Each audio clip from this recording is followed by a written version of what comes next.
नमस्कार, मेरा नाम सुमित अवस्थी है और आप देख रहे हैं हम भारत के लोग। भारत के कई लोगों के आदर्श पुरुष चौधरी चरण सिंह, स्वामीनाथन अय्यर और नरसिम्हा राव को आज भारत सरकार ने भारत रत्न से सम्मानित किया है।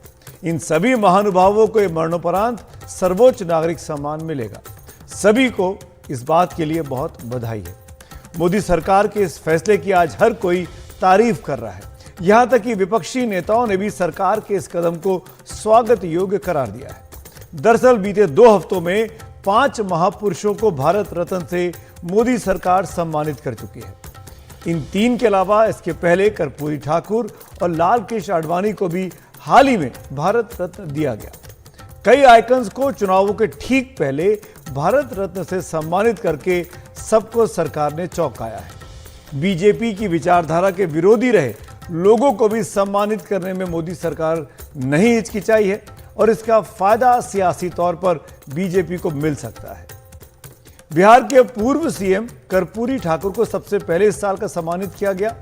विपक्ष के गठबंधन इंडिया से नीतीश कुमार उसके बाद अलग हो गए। नीतीश कुमार कई दिनों से मांग कर रहे थे, कर्पूरी ठाकुर को भारत रत्न मिला, नीतीश कुमार वहां से बाहर निकल आए।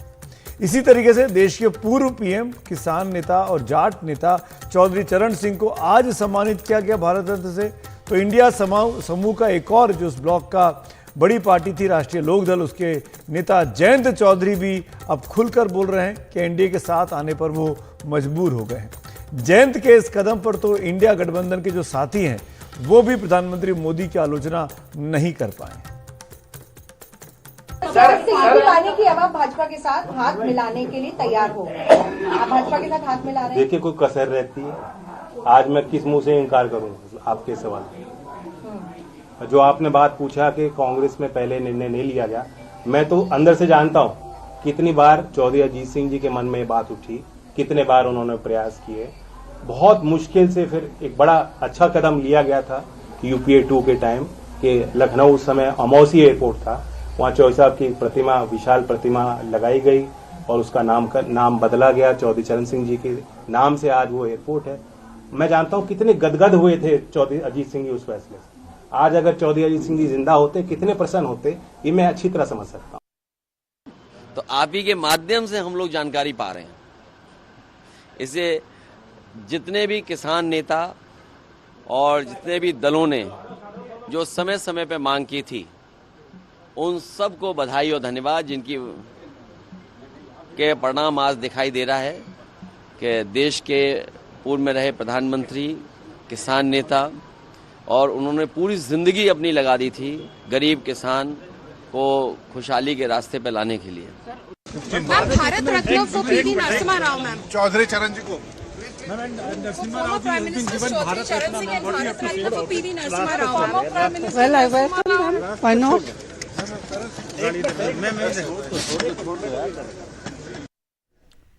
सोनिया गांधी ने भी कहा आई वेलकम इट, यानी वो भी सरकार के इस कदम का स्वागत कर रही हैं। एक और पूर्व पीएम और कांग्रेस के नेता नरसिम्हा राव की बात करते हैं। उनको भी आज भारत रत्न देकर एक तरीके से कांग्रेस को चिढ़ाने का काम बीजेपी ने किया है। साथ ही आंध्र प्रदेश और तेलंगाना को जो वोटर है उसके मन में बीजेपी के लिए हमदर्दी जगाने का काम भी सरकार का यह फैसला कर सकता है। इसी तरीके से कृषि वैज्ञानिक और देश में हरित क्रांति के जनक माने जाने वाले एमएस स्वामीनाथन को भी सम्मानित कर तमिलनाडु को खुश किया गया है और देश के बड़े किसान वर्ग को भी अपने साथ लाने की कोशिश में बीजेपी सरकार दिख रही है। वो किसान वर्ग जो सरकार से बेहद नाराज था जब किसान बिल आए थे। अयोध्या के राम मंदिर निर्माण के काम में माहौल बनाने के बाद राम मंदिर के प्रणेता और अपनी ही पार्टी के दिग्गज नेता एल.के. आडवाणी को भी सम्मानित कर दक्षिणपंथी विचारधारा के समर्थकों को भी संभाले रखने का काम मोदी सरकार ने किया है। ये इसलिए भी जरूरी था कि ये संदेश कहीं ना चला जाए कि सरकार केवल अपने विरोधियों को ही भारत रत्न दे रही है, अपने लोगों को नहीं दे रही है, उनको जैसे भूल गई है।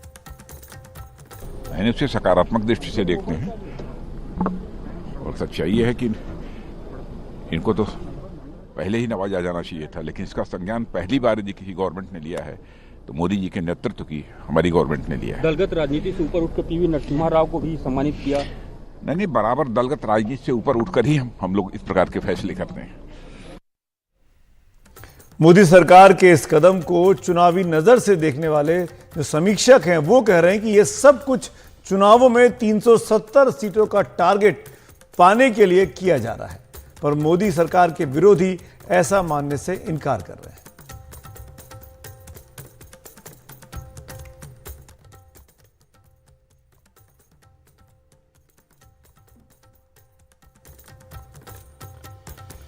बीजेपी का चुनाव जीतना एक तरीके से लग रहा है कि परसेप्शन के लेवल पर यह है कि जीत ही रहे हैं। राम मंदिर कर दिया, अयोध्या काशी की बात हो रही है, मथुरा की बात हो रही है, भारत रत्न दे दिए तमाम नेताओं को इस वक्त में, चाहे वो कर्पूरी ठाकुर जी हों, चाहे आज उन्होंने अनाउंसमेंट किया चरण सिंह जी के लिए, नरसिम्हा राव जो कि आंध्र प्रदेश तेलंगाना को आते हैं, स्वामीनाथन अय्यर तमिलनाडु से आने वाले।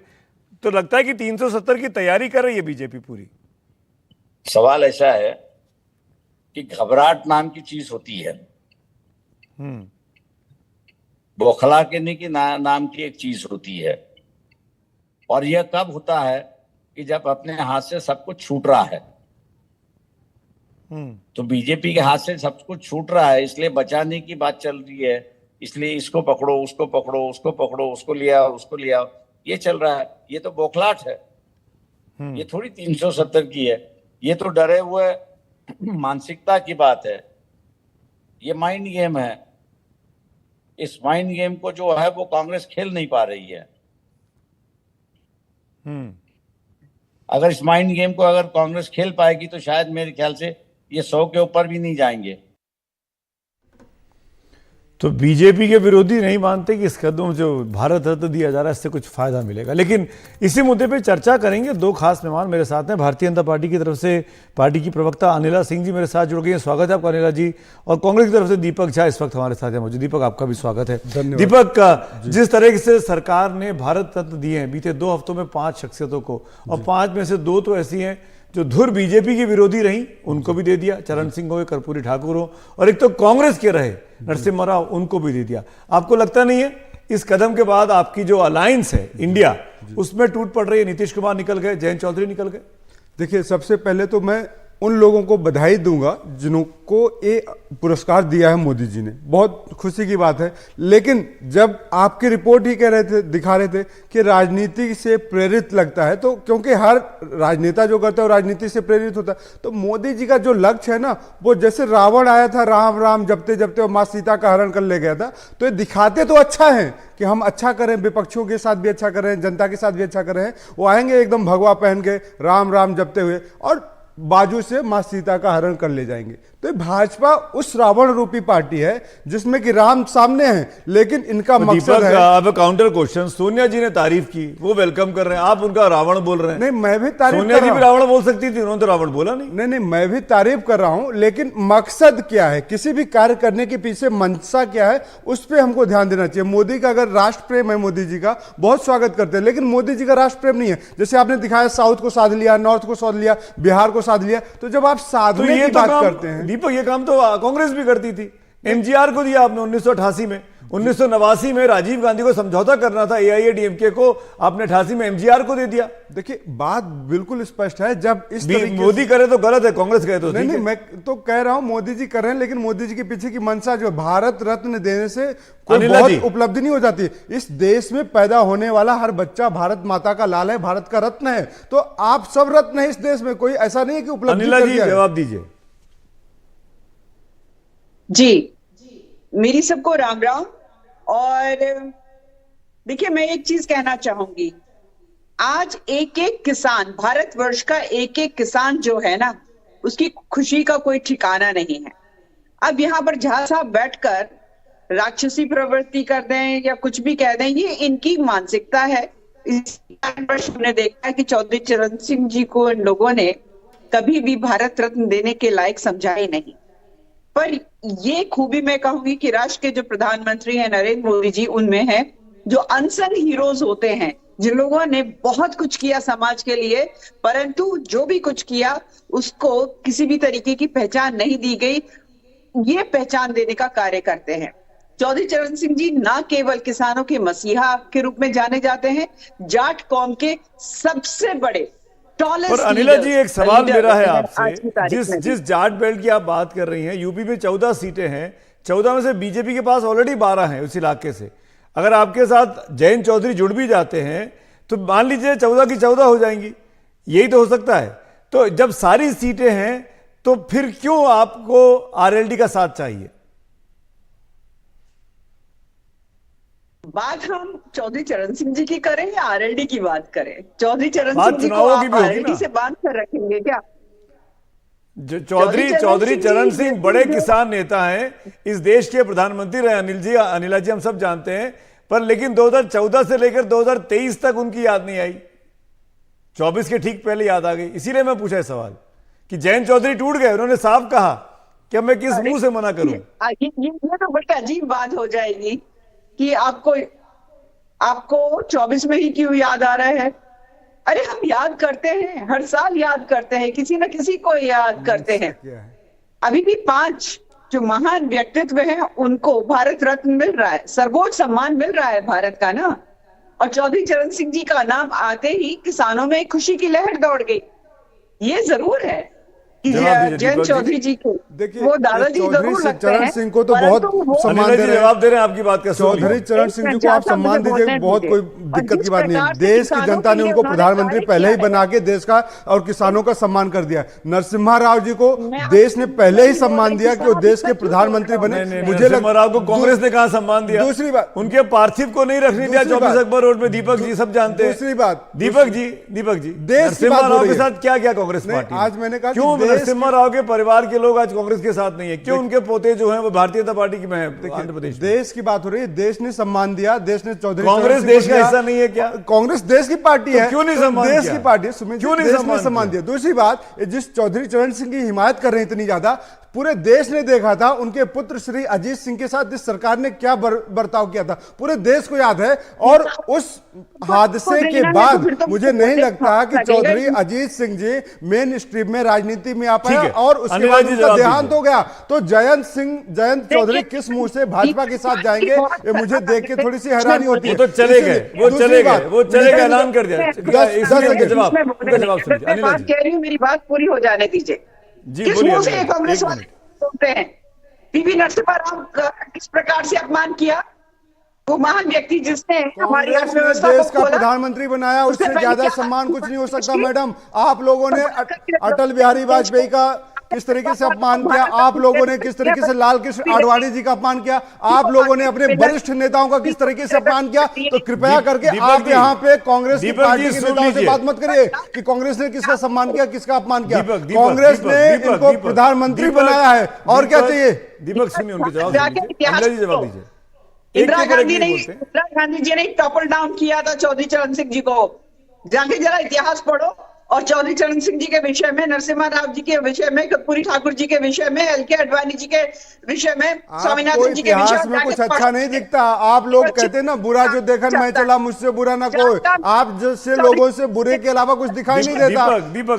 आपके लिए शिक्षा है, कबीर की वाणी है। सुमित जी इनको बोलिए, आत्ममंथन करें। दीपक उनको बोलने दीजिए, वो स्काइप पे जुड़ी हुई है, ऑडियो में दिक्कत आती है, उनको कंप्लीट करने आपको मौका दूंगा। ठीक है, अनिला कंप्लीट करिए अपनी चौधरी चरण सिंह ने जो किसानों के लिए किया, अगर इतनी जानकारी रखते हैं चौधरी साहब के बारे में। अनिला जी, आपकी बात का जवाब अब दीपक दे रहे हैं। देखिए, मोदी जी वही नेता हैं जो कहते हैं पिछले 70 सालों में कुछ नहीं हुआ, और 70 सालों में जब कुछ नहीं हुआ तो देश के प्रधानमंत्री रहे। पहले तो एक तरफ आप गाली देते हैं, फिर उनका सम्मान करते हैं। तो दोहरा चरित्र भाजपा का, इसीलिए मैंने कहा रावण रूपी संत हैं जो कि भगवा पहन के आ जाएंगे और मानसिकता का हरण करेंगे। लास्ट कमेंट अनिला, चाल चरित्र और संस्कार इनके व्यवहार। दीपक, लास्ट कमेंट अनिला का। अनिला जी देखिए, अगर चौधरी चरण सिंह, आपने मेरे से प्रश्न किया था, मैं उसका उत्तर भी देना चाह रही थी, ये बीच में बोल पड़े थे। आपने मुझसे प्रश्न किया कि आरएलडी की आवश्यकता क्या थी, क्या है। देखिए, बात उसकी नहीं है, ये हम भी जानते हैं अच्छी तरीके से कि आरएलडी जब जब एनडीए के साथ आई है, अलायंस में आई है, उसको फायदा हुआ है। भारतीय जनता पार्टी को कितना फायदा होगा नहीं होगा, ये बात की बात है। अगर ये हमारे अलायंस में आएंगे तो डेफिनेटली आरएलडी को फायदा होगा ही होगा। पर चौधरी चरण सिंह जी की अगर मैं बात करती हूँ तो जमींदारी उन्मूलन विधेयक से लेकर आपने देखा है पटवारी की जो एक पूरा एक चक्र चला करता था, उससे छुटकारा दिलाने से लेकर हर चीज जो कार्य करी है वो चौधरी चरण सिंह जी का। अनिला जी, दीपक जी, माफी चाहूंगा, वक्त की कमी है मेरे पास। Thank you so much Deepak ji, Anila जी। लेकिन कुल मिलाकर किसान आंदोलन के वक्त में एक माहौल बना था देश में कि किसान बीजेपी से नाराज है, प्रधानमंत्री मोदी की नीतियों से नाराज है। आज उसको ठीक करने की कोशिश की गई जब दो किसान वर्ग के लोग, बड़े लोग, चाहे चौधरी चरण सिंह का नाम हो या स्वामीनाथन अय्यर का नाम हो, जब उनको भारत रत्न से सम्मानित किया गया। पर अब सवाल ये उठता है कि क्या इसका चुनावी फायदा होगा? ये तो मई के आखिर में होने वाली चुनावों की वोटों की गिनती से पता चलेगा। फिलहाल आप तमाम लोगों का शुक्रिया इस डिबेट के जुड़ने के लिए, दीपक का भी और अनिला का भी।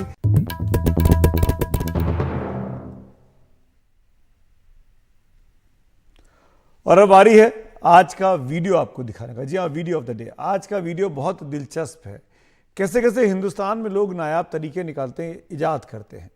यह है अब्दुल जलील नाम के एक शख्स जिन्होंने एक डाइनिंग टेबल बनाई है। ये डाइनिंग टेबल को ध्यान से देखिए जरा। ये एक साइकिल का पहिया है जिस पर उन्होंने एक ऊपर खाना परोसा हुआ है और जो भी डिश चाहिए वो पहिया घुमाकर अपने आप तक पहुंच जाती है। सस्ता, सुंदर, टिकाऊ तरीका। एक पहिए को, साइकिल के पहिए को उन्होंने dining table, circular dining table जिसको कहते हैं, उस मोड में तैयार कर लिया है और भरपूर खाने का लुत्फ उठा रहे हैं। कोई भी चीज़ उठाने के लिए, डिश उठाने के लिए उनको उठने की जरूरत नहीं। तो आज हम भारत के लोग में फिलहाल मेरे साथ इतना ही। रात 9 बजे आपसे मुलाकात होगी और भारत रत्न के पीछे की राजनीति, उसके पीछे के तथ्य और किन किन लोगों को भारत रत्न मिला और किन को नहीं मिला, इसके बारे में पूरी जानकारी रात 9 बजे जरूर देखिए खबरों की खबर में।